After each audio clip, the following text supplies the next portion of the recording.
갈라디아서 5장 17절. 육체의 소욕은 읽겠습니다. 시작. 육체의 소욕은 성령을 거스리고 성령의 소욕은 육체를 거스리나니 이 둘이 서로 대적함으로 너의 원하는 것을 하지 못하게 하려 함이니라. 아멘. 우리 부모님들이 자녀를 낳으면은 그 다음부터 일이 많아지죠. 그렇죠? 네. 부모의 책임이라는 것은 자녀를 낳는 것으로 끝나는 것이 아니라 그 자녀를 잘 기르는 것입니다. 하나님의 사랑은 죄인으로 태어나 어쩔 수 없이 죽을 수밖에 없는 우리를 죄에서부터 구원하시고 영원한 사망에서부터 우리를 건져주셨습니다. 구원은 전적인 은혜입니다. 우리의 행위와 상관이 없어요. 우리의 노력으로, 우리의 행위로 구원을 가져갈 수가 없습니다. 세상에 참 종교와 거짓 종교의 차이는 뭐냐면 뭔가 우리가 잘 되기 위해서는 노력해야지 된다고 하는 것입니다. 뭔가 수양을 하고 도를 닦고 고행을 하고 선한 일을 많이 하고 덕을 많이 쌓고 그렇게 해서 수고하라고 하는 것입니다. 어떻게 보면은 그럴듯해 보이잖아요. 그것이 선하게 살라고 하는 것이니까. 그래서 죄를 없애기 위해서 많이 애를 써요. 불교에 믿는 사람들은 뭐예요? 이 염주를 들고 이 108번뇌 이걸 다 잊어버리고 자기를 비우기 위해서 다 그렇게 노력을 합니다. 그러나 여러분, 하나님께서 우리를 구원하셨을 뿐만 아니라 구원받은 우리는 하나님의 자녀들인 것입니다. 하나님의 생명으로 바꾼 자녀들입니다. 그래서 구원만 해놓고 예수님이 재림할 때까지 우리를 이 땅에 방치하시는 것이 아닙니다.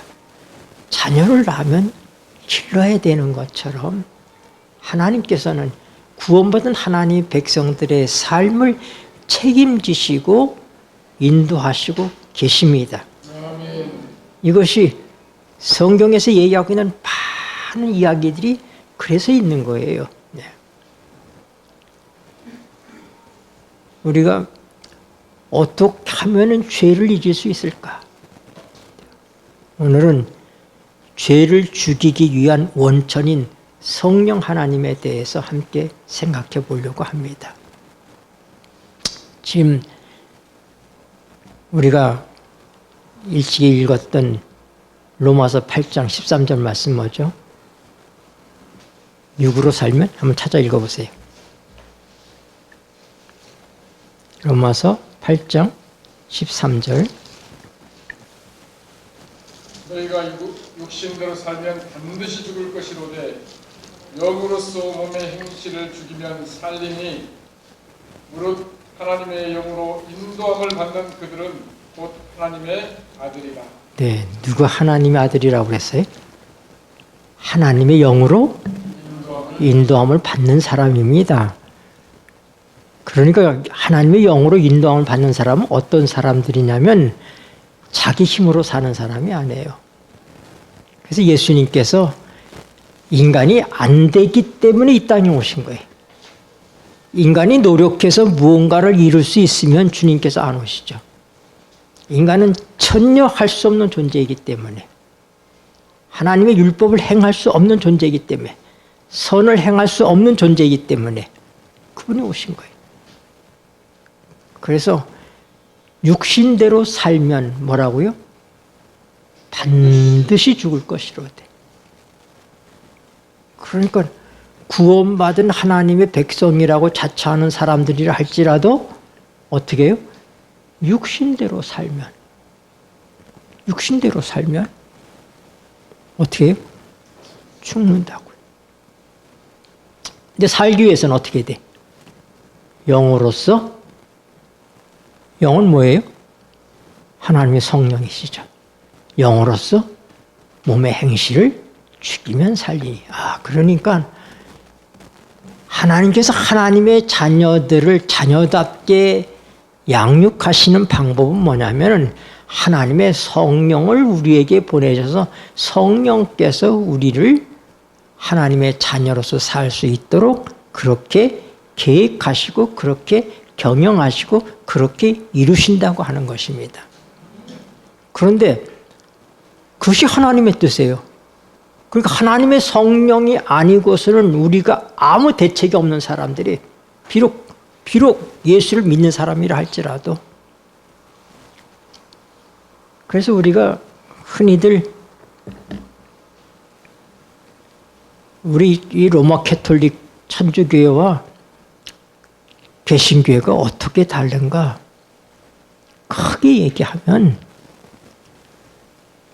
개신교회는 믿음으로 구원받는 교회고 로마 캐톨릭은 행위로 구원을 얻고자 하는 교회입니다. 그래서 오랜 세월 동안에 수도승들이 죄를 이기기 위해서 그들이 산속에 들어가서 수양을 하면서 금식을 하고 고행을 하고 몸에 많은 아픔을 가하고 누구도 그랬어요? 루터도 그랬어요. 루터도 수도승이었어요. 어떤 기록에 보면 루터가 조금만 더 그렇게 살았더라면 죽을 수도 있었다. 그럴 정도로다가 그의 심신이 피폐해지고 있었던 거예요. 그러니까 다행히 하나님의 성경책을 발견하고 성경에서 오직 나의 의인은 믿음으로 말미암아 살리라. 믿음으로 산다고 하는 것. 행위로 사는 것이 아니라 믿음으로 사는 거예요. 그 믿음으로 산다는 건 뭐예요? 하나님께서 나를 위해서 해놓으신 모든 것들을 따라 산다는 것이죠. 하나님의 전적인 은혜로 우리를 구원하셨어요. 십자가를 통해서. 그리고 어떻게 해요? 우리가 하나님의 자녀로 살아갈 수 있도록 누구를 보내셨어요? 성령님을 우리에게 보내신 거예요. 그래서 성령으로 살지 아니하면 하나님의 자녀가 아닌 거예요. 그렇다면 사단은 어떻게 할까요? 사단은 성령 없이 해보라 이 말이에요. 성령 없이. 자기 노력으로 한번 힘써보라고 그러는 거예요. 그래서 많은 사람들이요. 어떤 사람들을 교회 가자고 그러면 이런 얘기하는 사람들이 있어요. 에이, 교회 다니는 사람보다도 내가 더 착하게 산다고. 교회 다니는 사람보다도 내가 더 도덕적이라고. 근데 기독교는 도덕적인 종교가 아니에요. 도덕이 우리를 구원해 주지 않습니다. 우리의 행위가 구원해 주지 않아요. 여러분, 하나님은 우리 아버지잖아요. 그리고 우리가 그의 자녀잖아요. 그러므로 우리는 뭐냐면 생명적 관계 때문에 구원을 받는 거예요. 집에서 옛날에 우리 어렵던 시절에는 어려운 가정에 있는 사람들이 잘 사는 집에 가정부로 많이 가서 살았어요. 식모라고 그랬죠. 그렇죠? 그래서 16살 먹은 가정부가 집에서 일을 도와줍니다. 그런데 공교롭게도 동갑내기 딸이 있을 수 있습니다. 엄마 입장에서 보면은 딸이 엄마를 잘 도와줍니까? 가정부가 더 도와줍니까? 네, 딸은 성가시죠, 사실은. 말썽만 피고. 가정부는 눈치 보면서 막 열심히 일하잖아요. 그렇죠? 그러나 사랑은 엄마를 열심히 돕는 가정부에게 사랑이 가는 게 아니라 말썽을 피든 어떻든 딸에게 마음이 있는 거예요. 딸에게 사랑이 가죠. 왜요? 내 새끼니까. 내 새끼. 우리가 왜 하늘에 가요? 우리 하나님 새끼니까. 다른 이유가 없어요. 네. 하나님 우리를 낳으셨잖아요. 성령으로 다시 낳으셨어요. 우리 모두가 아담으로 태어났기 때문에, 아담의 후손으로 태어났기 때문에 다 죄인이에요. 그래서 하나님이 구원하시는 방법은 뭐냐면 아담족에서부터 무슨 족으로? 예수족으로 우리가 다시 태어나도록 하는 거예요. 그러니까 아담에게서 태어난 모든 사람은 자기의 선택 여부와 상관없이 죽어요. 죄인이에요. 죄인으로 태어났기 때문에. 그래서 예수님께서 뭐라고요? 사람이 거듭나야 된다. 다시 태어나야 된다고 얘기한 거예요. 물과 성령으로 다시 태어나야 된다. 그래서 우리가 예수님을 통해서 우리가 다시 하나님의 자녀로 태어나는 거예요. 그러니까 이 세상에는 두 백성밖에 없어요. 두 족속밖에 없어요. 하나는 뭐예요? 아담족. 하나는 예수족. 그러니까 아담족은 아무리 착한 일을 많이 하고 죄를 안 지려고 노력을 하고 아무리 해도 그는 뭐다? 여러분 솔직히 얘기해서 감옥에 있는 사람들은 감옥 밖에 있는 사람들보다 다 악합니까? 한 번의 실수로 다 감옥에 갈 수도 있잖아요. 그렇죠? 네. 그런데 착하다고 그 사람들이 죄인이 아니니까? 죄인이잖아요. 밖에 있는 사람은 감옥에 있는 사람도 착하지 않더라도 뭐예요? 자유인이잖아요. 그러니까 우리의 행위 여부에 달려있는 것이 아니라 하나님과 내가 어떤 관계를 가지느냐 하는 데 달려있는 거예요. 그래서 많은 사람들이 요한계시록 9장 3절에 나와 있는 황충에 대해서 얘기하면서 그 황충을 수도승들로 그렇게 해석을 하고 수도승들로. 자기도 할 수 없으며 다른 사람도 할 수 없는 짐을 많이 넘겨준다 이 말입니다. 이것은 쉼의 종교가 아니에요. 근데 우리 기독교 신자들도 똑같은 실수를 하는 사람들이 있어요. 그래서 막 금식을 하고, 금식이 잘못된 거 아니에요? 금식하고 또 뭐 여러 가지 수행을 하고 무건 수행을 하고 이러면서 뭐 하려고 그래? 죄와의 싸움에서부터 잊어보려고 그렇게 많은 애를 씁니다. 근데 우리가 알아야지 돼요. 죄를 이기는 것은 하나님만 하실 수 있지 사람은 아무도 할 수가 없어요. 그래서 하나님께서 뭐예요? 하나님이 어떠신 분이신지를 우리에게 알게 하기 위해서 하나님 한 분이신 성령님을 바로 우리한테 보내신 거예요. 우리와 함께 계신 거예요. 그리고 그분을 통해서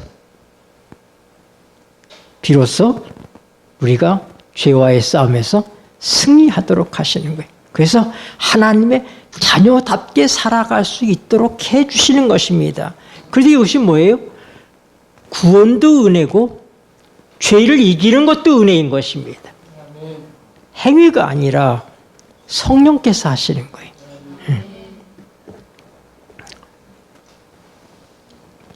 그래서 육체의 소욕은 성령을 거스리고 성령은 육체를 거스리라니 둘이 서로 뭐 한다고? 대적한다고. 그래서 너희가 원하는 것을 하지 못하게 한다. 누가 이걸 한다고요? 성령님께서 하시는 거예요. 나는 습성적으로, 습관적으로 죄를 좋아하고 죄를 짓습니다. 그런데 그것을 내가 내 힘으로다가 몸을 그냥 괴롭히고 금식하고 막 고행을 하고 이렇게 해서 죄를 안 지려고 하는 거 안 해. 그것은 가능하되 가능하지 않다. 왜? 하나님의 방법이 아니니까. 하나님께서 그렇게 하시지 않으셨으니까. 우리는 하나님의 방법으로 살아야지 돼. 오직 나의 의는 뭘로 산다고? 믿음으로 산다고 그러잖아요. 믿음으로 살아야 돼. 믿음은 하나님께서 나를 위해서 해놓으신 모든 사실들, 약속하신 모든 것들을 믿고 그렇게 사는 거예요. 이것이 믿음이다 이 말입니다. 네.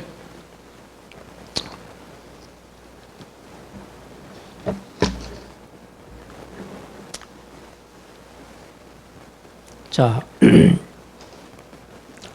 하나님께서 그러면 성령을 보내셔서 어떻게 우리의 죄를 죽이는가? 그것은 하나님께서 성령을 통하여 우리 안에 하나님의 은혜가 넘치게 하십니다. 하나님의 은혜가 넘치는 거예요. 여러분, 배가 부른 상태에서는 먹을 거 갖다 주면 반가워요? 안 반가워요? 안 반가워요. 네. 배고플 때는 누가 음식을 주면 고맙죠, 사실. 그럼 일단 배가 부른데 음식 생각이 없잖아요. 그러니까 하나님의 은혜로 충만해 있으면 죄질 생각이 있다 없다? 없다 이 말입니다. 죄를 이기게 하시는 성령님의 역사하시는 방법은 뭐냐면 어떻게 우리에게 성령의 열매를 많이 맺게 하시는 거예요. 성령 안에서 사는 거예요. 사랑, 희락, 화평, 오래 참음, 자비, 양선, 충성, 온유, 절제. 성령의 9가지 열매잖아요. 그렇죠. 이 성령의 열매를 맺는 그런 삶을 성령께서 우리 삶 속에 주시면 육체의 일은, 육체의 소욕은 없어지죠. 둘은 양립할 수가 없어요. 같이 있을 수가 없어요. 그러니까 성령 없이 내가 죄를 이겨보려고 극복하려고 하는 것은 하나님의 뜻에 반하는 거예요. 그럼 하나님께서 정하신 방법이 아니에요. 하나님께서 하신 방법은 뭐냐면 성령을 우리에게 보내신 거예요. 영으로 몸의 행실을 죽이면 살리니 내가 육신대로 살면 내 육신의 생각으로 내 육신의 판단으로 내가 선하다고 생각하는 방법으로 내 노력으로 살면 반드시 죽는다. 반드시 죽는다. 영으로서 몸의 행실을 죽이면 살리니. 그러니까 우리의 이 몸으로 짓는 모든 죄에서부터 벗어나는 유일한 길은 뭐라고요? 성령이 내 안에서 풍성하게 역사할 때 우리는 뭐예요? 죄질 마음이 없는 거예요. 그러나 우리가 성령을 잠시라도 소멸하면 또 뭘로 돌아가요? 육신의 생각으로 돌아가요, 인간이. 네. 그렇기 때문에 우리가 어떻게 되어 있어요? 끊임없이 하나님의 성령을 구하는 삶을 살아야 되는 것입니다. 네. 노력이 결과가 아니에요.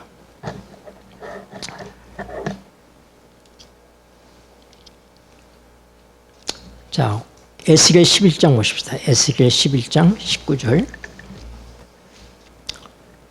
내가 그들에게 읽겠습니다. 시작.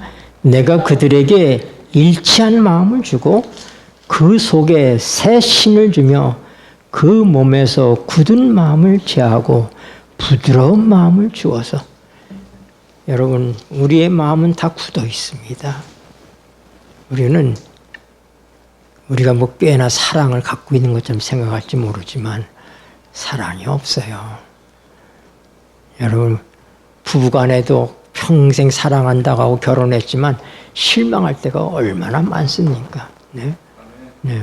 내가 사랑이라면은 상대가 어떤 경우를 할지라도 사랑할 수 있어야지 되는데 그게 하나님의 사랑이죠. 아가페 사랑 아닙니까? 근데 우리가 그렇지 못하다는 얘기는 뭐예요? 우리는 그런 사랑이 없는 존재들인 거예요. 그런데 우리가 그렇게 할 수 있는 것은 뭐예요? 하나님께서 우리에게 뭘 주요? 새 신을 주신다고요. 새 영을 주시는 거예요. 하나님의 성령이 우리 속에 오실 때 우리의 마음을 부드럽게 하신다 이 말입니다. 내가 마음을 부드럽게 하려고 노력해서 되는 게 아니라 뭐라고요? 하나님의 성령이 오시면 여러분 밀가루가 말랑말랑하게 되려면은 뭘 보여야 돼요? 네, 물을 보여야죠. 밀가루 반죽하려면 뭐예요? 물을 보여야죠. 그래 어떻게 돼? 말랑말랑해서 수제비도 만들고 칼국수도 만들 수 있잖아요. 그렇죠? 그런 것처럼 우리 스스로는 아무것도 할 수 없어. 밀가루 자체로는 아무것도 할 수가 없어요. 근데 어떻게 하나님이 새 신을 우리에게 주신다 이 말이에요. 새 마음을 우리에게 주셔요. 그럴 때 어떻게 돼? 그때 밀가루가 말랑말랑하게 반죽이 되는 것처럼 우리 마음이 하나님의 성령이 만지실 때 그렇게 될 수 있는 거예요. 네. 이것을 믿고 구하고 그것을 찾아야지 됩니다. 네. 그래서 성경에 예수님께서 뭐라고 그랬어요? 거듭해서 구하라, 찾으라, 두드리라 그랬잖아요. 그 여러분들이 노력하는 대신에 구하셔야지 되는 거예요. 애쓰는 대신에 찾으셔야지 돼요. 두드리셔야지 돼요. 답은 하나님께 있어요. 어떻게 하면 내가 이 죄를 극복할 수 있을까? 얘도 많은 사람이 잘못된 사랑에 빠져서 그 사랑에서부터 헤어나 보려고 하고 막 애를 쓰지만 돼요, 안 돼요? 안 돼요. 네. 제가 이제 다 작고하셨지만 우리 집 어르신 가운데 제일 큰 어르신이 대단하신 분이신데 늦게 바람이 나셨어요. 그래가지고 자녀들도 있고 명예도 있고 뭐 상당한 부유하신 분이시고 그러신데 이분이 바람이 나니까 정신이 없으신 거예요. 아무리 애들을 봐서라도 좀 정신 차리라고 그러고 좋은 얘기를 아무리 해줘도 그 마음을 바꿀 수가 없어요. 한번 잘못된 마음을 바꿀 수가 없어요. 그 마음을 움직일 수 있는 건 누굽니까? 하나님의 영만이 하실 수 있는 거예요. 그래서 이제 우리 그 부인 되시는 분이 나한테 요청을 해서 이상구 박사님을 좀 만나게 해달라고 상담을 하겠다고. 그래서 내가 이상구 박사님을 좀 만나게 해드렸어요. 그분이 저기 그때 원주에 가나안 농군학교 가 계신데 짬이 없는 거예요. 그래서 내가 그 여자 어르신을 모시고 원주에 가서 가나안 농군학교에서 서울까지 오는 동안에 두 분을 내 차 뒤에다 태우고 거기서 상담을 하라고 그랬어요. 두 분이 상담을 하라고. 근데 이제 그분이 자기의 경험담을 쭉 얘기하더라고요. 그분도 이혼했잖아요. 자기 부인하고의 관계 이런 것들에 대해서 쭉 얘기하고. 근데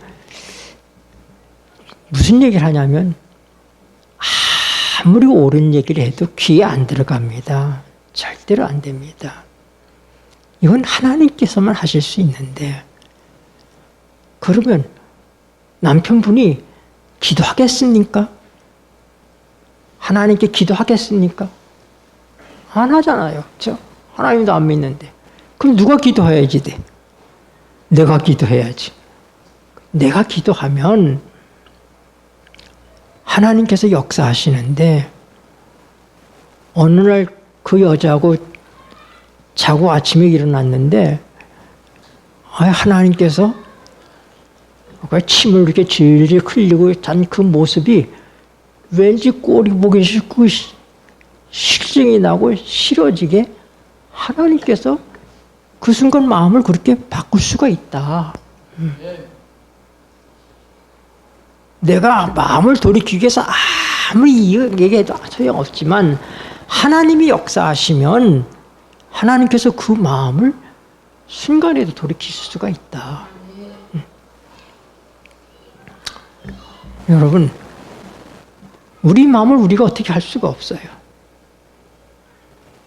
우리가 우리의 마음을 고쳐보기 위해서 얼마나 많이 노력합니까? 근데 알아야 될 것은 노력이라고 하는 것은 하나님의 뜻에 반대되는 거예요. 노력하는 대신에 어떻게 돼?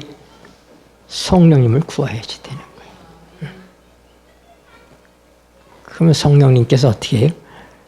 내게 은혜 충만하게 하시면 밉든 사람도 고와 보이고 싫든 사람도 사랑스러워 보이도록 하나님께서 하시는 것입니다. 인간은 자기 주관이 있어요. 자기 주관이. 같지 않게 자기 주관이 있어요. 그 자기 주관에 의해서 상대를 판단합니다. 하나님께서 그렇게 우리를 판단할까요? 아닙니다. 하나님이 우리를 보시는 것처럼 우리가 다른 사람을, 남편을, 또 이웃을 그렇게 보려면 뭐예요? 그분이 내 마음을 찾아야지. 그 방법 외에는 없는 거예요.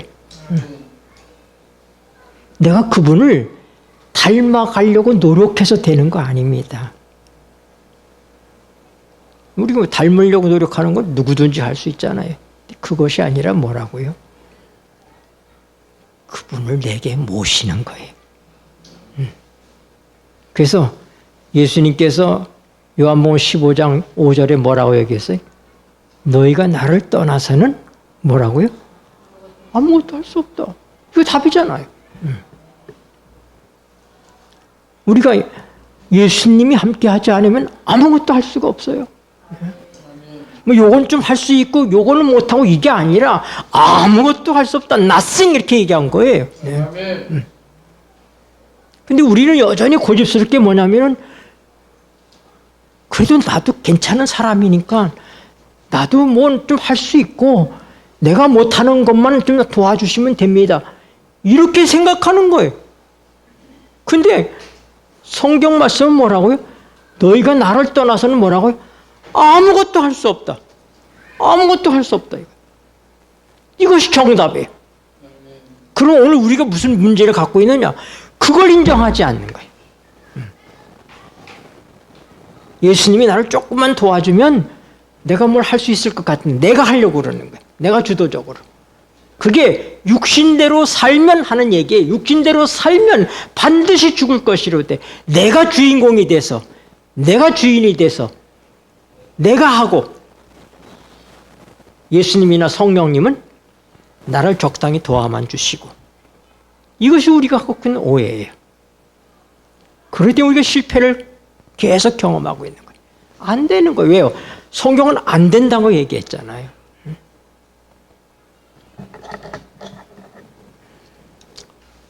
사도행전 5장 31절 보십시다. 사도행전 5장 31절 이스라엘 읽겠습니다. 시작. 이스라엘로 회개케 하사 죄사함을 얻게 하시려고 그를 오른손으로 높이사 임금과 구주를 삼으셨느니라. 아멘. 이게 무슨 말씀이에요? 분명한 건 뭐냐면 회개도 내가 하는 게 아니라고 하는 거예요. 여기 뭐라고 그러셨어요? 이스라엘로 회개케 하사. 누가요? 하나님께서 회개하게 하신다 이 말이에요. 근데 그렇게 하기 위해서 어떤 일을 하셨느냐? 그를 오른손으로 높이사 임금과 구주를 삼으셨느니라. 이게 무슨 얘기예요? 오순절날 예수님이 하늘에 올라가셨을 때 하나님께서 오른손으로 그를 높이 드셨습니다. 사도행전 2장 33절에 보니까 뭐라고요? 너희가 십자가에 못 박은 그 예수를 하나님께서 살리셨고 그를 오늘 오른손으로 높이 드셨느니라. 그리고 아버지 약속하신 성령님을 오늘 너희 보고 듣는 이 성령 우리에게 부어주셨느니라. 그러니까 예수님이 높이 올라가시는 건 무슨 사건이에요? 오순절 사건이에요. 성령이 오시는 사건이에요. 그러니까 예수님께서 높아지시기 때문에 성령이 오심으로 성령이 우리 속에 역사할 때 비로소 회개하는 마음이 일어난다 이 말입니다. 그래서 회개를 내가 하는 것이 아니라 왜 아무리 하려고 해도 안 돼요. 제가 교회집 손자로 자랐는데도 고학하느라고 제가 교회를 떠났어요. 제가 고등학교를 가요. 중학교는 서울 삼육중학교를 다녔는데 고등학교는 삼육교육을 못 받았어요. 돈이 없어서. 그래서 유한공업고등학교 유한양의 유일한 박사님이 전교생을 장학생으로 하는 그런 학교였어요. 그 학교에 들어가면 학비가 없어요.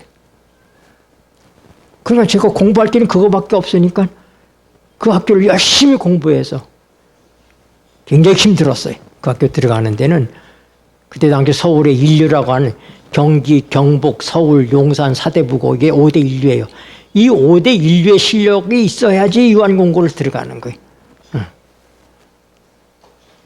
제가 3개월 동안을 하루에 17시간씩 공부했어요. 이렇게 엎드려서 좀 자고. 근데 그렇게 제가 살다 보니까 신앙을 놓쳤어요. 그래서 한 10년 가까운 세월을 제가 신앙을 놓고 살았는데 우연하게 우리 집사람을 만났어요. 내 중학교 동창제 삼육대학에 들어갔다가 만났어요. 그리고 우리 집사람하고 만나서 교제하게 되니까 내가 우리 집사람 농장인 경기도 이천에 과수원을 갔어요. 제가 그때 카투사로 군에 근무할 때인데 휴가를 내가지고 거길 갔습니다. 그러니까 우리 장인, 장모 그리고 그 큰오빠 나중에 목사님이 되셨는데 그때 신학교 3년 공부하고는 실망해서 그냥 농사 짓고 있었어요. 그런데 그때 한참 거듭남을 새롭게 체험하고 아주 이렇게 뜨거워했을 때였는데 그분들이 나를 위해서 계속 기도하고 그러는 거예요. 그런데 나도 다시 하나님을 믿었으면 좋겠는데 마음이 안 생겨요. 마음이 안 생겨. 뭔가 마음이 생겨야지. 가식적으로도 나 다시 하나님 믿겠어 이렇게 할 수는 없잖아요. 내 마음이 움직여야지 되니까. 근데 그때 휴가가 25일인데 25일 휴가가 다 끝났어요. 그래서 이제 서울로 올라가야 되는데 내일이면 올라가는 오늘 저녁에 밤에 자는데 제가 우리 큰처남하고 같이 잤는데 영수야 너 마음이 없어도 이렇게 한번 기도하고 잘래? 어떻게 해요? 너 마음이 없어도 괜찮아. 내가 시킨 대로만 기도해. 하나님 이 밤이 다 가기 전에 하나님과 나의 관계를 새롭게 해주세요. 이렇게 기도하라는 거예요. 시키는 대로 그렇게 기도하고 그냥 입을 뒤집어 쓰고 잤어요. 근데 그 집 식구들은 새벽이면은 다 일찍 일어나. 나는 늦게 일어나는데 다 일찍 일어나가지고 다 과수나무 밑으로 가가지고 거기서 기도들 해요. 근데 내가 눈을 딱 떠니 아주 깜깜한 거야. 아무도 아직 안 일어났어. 근데 내 마음속에 계속 자면 안 된다는 거야. 계속 자면 안 된다는 거야. 그래서 옷을 주워 입고 밖으로 나갔어요. 과수원을 이렇게 컴컴한 데 과수원을 다니다가 복숭아밭이 있는데 거기 잔디가 좀 좋아요. 근데 거기서 기도를 해야 되겠다고 앉았는데 기도가 안 나와요. 맹숭한 거예요. 아무렇지도 않아요. 내가 하나님 없이 한 8, 9년을 이렇게 살았는데 이렇게 산 세월에 대하여 후회는 스럽지만 잘못됐다는 생각이 들질 않아요. 한참 무릎 꿇고 있다가 도로 일어났습니다. 일어나가지고는 그 과수원이 굉장히 넓었는데 경계선까지 쭉 제가 혼자 걸어갔어요. 걸어가다가 혼자 제가 중얼거리기 시작했어요. 하늘을 보면서 하나님, 나는 왜 이래요? 내 마음이 왜 이래요? 하나님 저를 버리셨습니까? 이제 저는 하나님께 다시 돌아갈 수 없는 겁니까? 이러면서 푸념 섞인 말로 다 그렇게 하고 지나가는데 얼마 가다가 제가 코꾸라졌어요. 더 이상 걸어갈 수가 없어요.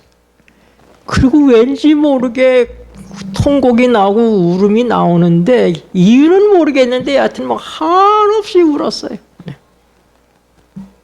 얼마나 울었어요. 그때까지만 해도 제 꿈이 대통령 되는 게 꿈이었거든요. 근데 그날 제가 하나님 앞에서 그렇게 약속을 했어요. 하나님, 저 하나님 제 모든 꿈 버리고 하나님 종 되라면 종 되겠습니다. 회개도 내가 마음 먹어서 할 수가 없습니다. 하나님의 성령이 임해야지 내 마음이 움직일 수 있는 거예요. 하나님께서 그날의 약속을 기억하시고 저를 오늘까지 이제 여기까지 제 삶을 인도해 주셨어요. 여러분, 하나님께서 하지 않으면 아무도 뭘 할 수가 없습니다. 시간이 거의 다 되기 때문에 자, 우리 갈라디아 5장에 있는 말씀 보십시다. 갈라디아 5장. 갈라디아서 5장 24절. 그리스도 예수의 사람들은 읽겠습니다. 시작. 그리스도 예수의 사람들은 육체와 함께 그 정과 욕심을 십자가에 못 박았느니라. 아멘. 우리 이 말씀 잘 알아요. 그리스도 예수의 사람은 어떻다고요? 그 육체와 함께, 정이라고 하는 것은 정욕을 얘기해요. 정욕. 그리고 정과 욕심을. 이 육체의 뿌리가 결국 죄의 뿌리인데 그것이 크게 보면 두 가지. 하나는 뭐예요? 정욕이고 하나는 욕심인 것입니다. 네. 이게 우리 육신의 뿌리예요. 그런데 그리스도 예수의 사람은 어떻다고요? 이 육체가 예수님이 십자가에 육체를 못 박힐 때 우리도 같이 못 박혔잖아요. 그때 어떻게 됐다고요? 우리의 정과 욕심이 십자가에 못 박혔다고요. 그래서 어떻단 말이에요? 그 믿는다고 아멘 합니다. 그래도 안 돼. 정욕은 여전히 생기고 욕심도 계속 남아있어. 왜 그래요? 25절을 안 받기 때문에 그래요. 25절 보세요. 만일, 읽겠습니다. 시작. 만일 우리가 성령으로 살면 또한 성령으로 행할지니. 그냥 믿는다고 그러고 어떻게 해요? 성령과 상관없이 내가 그것을 믿으려고 노력해봐야 소용없다 이 말입니다. 왜 성령을 보내셨는가? 주님께서 십자가에 이루신 모든 역사를 사실적으로 우리 삶 속에서부터 증명되도록 하기 위해서 누굴 보냈어요? 예수님을 보내신 거예요.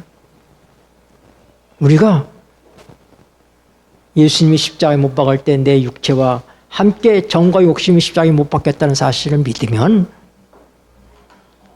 우리가 뭘로요? 성령으로 살면 또한 성령으로 행할지니. 답은 뭐예요? 그러니까 끝까지 성령이에요.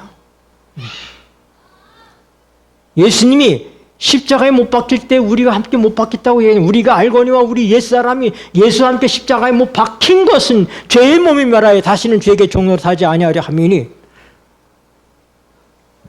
내가 그리스도와 함께 십자가에 못 박혔나니 이제는 내가 산 것이 아니라 내 안에 그리스도 예수가 사신 것이다. 이거 사실이에요. 이거 믿어요. 근데 진짜 믿으면 뭐라고요? 성령 안에서 살 때 그것이 우리 삶 속에 이루어지는 거예요. 성령 안에 살면 뭘로요? 성령으로 행할지니. 그러니까 예수님께서 왜 그렇게 성령을 보내시기를 간구하시고 그 일을 위해서 주님이 십자가에 달려 돌아가시고 부활하시고 승천해서 하늘에 올라가신 그 모든 목적이 뭐예요? 결국은 성령을 보내시기 위한 거였어요. 성령이 안 오시면 아무 소용, 그림의 떡이에요. 주님이 이루신 모든 역사가 그림의 떡이 되는 겁니다. 근데 그것이 실제적으로 이루어지게 하시는 일 누가 한다고요? 성령께서 하시는 거예요. 그래서 우리의 구원 문제는 뭐예요? 십자가의 대속과 성령의 대속이라고 하는 것입니다. 그래서 우리의 모든 죄의 문제를 주님께서 대속하신 것처럼 이제는 내가 사는 것이 아니라 내 안에 예수가 사시는 그 삶도 진짜로 이루어지게 하는 일은 성령께서 하시는 것이기 때문에 이루어진다 이 말입니다. 그러므로 문제는 무엇이냐? 또 답은 무엇이냐? 우리가 성령 없이 사는 것이 문제이고 성령으로 살고 성령으로 행하는 것이 답인 것입니다. 그러니 얼마나 감사해요. 하나님께서 내가 널 구원했으니까 이제 좀 노력해서 잘 살아봐. 이게 아니라 하나님께서 뭐예요? 하나님이신 성령님을 우리에게 보내셨어요. 그리고 네가 살지 말고 성령에게 맡겨. 그러면 그분이 네 안에서 역사하셔. 하나님의 성령 안에서 살면 어떻게 해요? 늘 은혜가 충만한 것입니다. 늘 은혜가 충만하고 사랑이 있고 배부르면 다른 거 생각 안 나는 것처럼 하나님의 은혜가 충만하면 어떻게 돼? 죄질 생각이 없어지는 거예요. 네. 이것이 성령을 통해서 하나님께서 우리를 죄를 이기도록 하시는 방법인 것입니다. 네, 이제 제가 말씀을 마치면서 빌립보서 2장 13절 보시고 마쳐야 될 것 같으니 제가 여러 성경절을 좀 찾아놨는데 너희 안에서 읽겠습니다. 시작. 너희 안에서 행하시는 이는 하나님이시니 자기의 기쁘신 뜻을 위하여 너희로 소원을 두고 행하게 하시나니. 네, 여러분 가만히 있으면 성령님께서 내 대신 해주시는 거 아니에요. 성령이 우리 안에서 사시면 사랑 내가 누가 해요? 하나님의 사랑이 내 속에 있지만 사랑은 누굴 통해서 해요? 나를 통해서 하는 거예요. 나를 통해서. 그러니까 여기 보니까 너희 안에서 행하시는 이는 누구다? 하나님이시다. 자기의 기쁘신 뜻을 위하여 너희로 소원을 두고 행하게 하신다. 하나님께서 뭐라고요? 우리에게 소원을 주신다고요.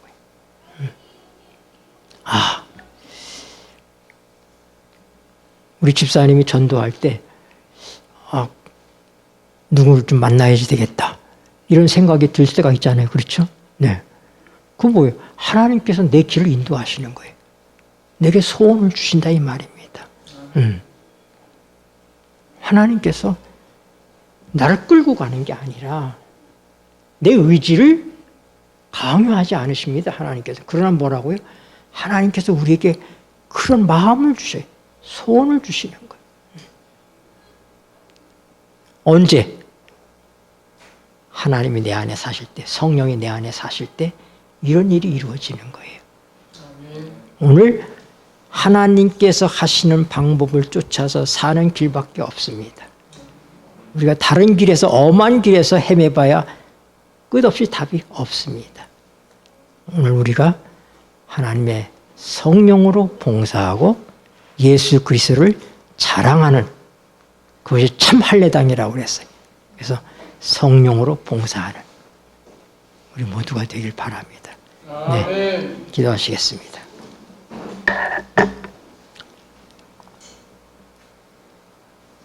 고마우신 하늘아버지, 우리에게 성령님을 보내주셔서 감사합니다. 하나님이신 성령님이 내게 오셨는데 우리가 너무 건방져서 그분을 무시하고 살았습니다. 하나님 우리를 용서하여 주시고 매 순간 내가 아니라 그분이 사실 수 있도록 우리의 주도권을 성령님께 내어드리는 일에 실패하지 않게 하여 주시옵소서. 아멘. 예수님의 이름으로 기도드립니다. 아멘.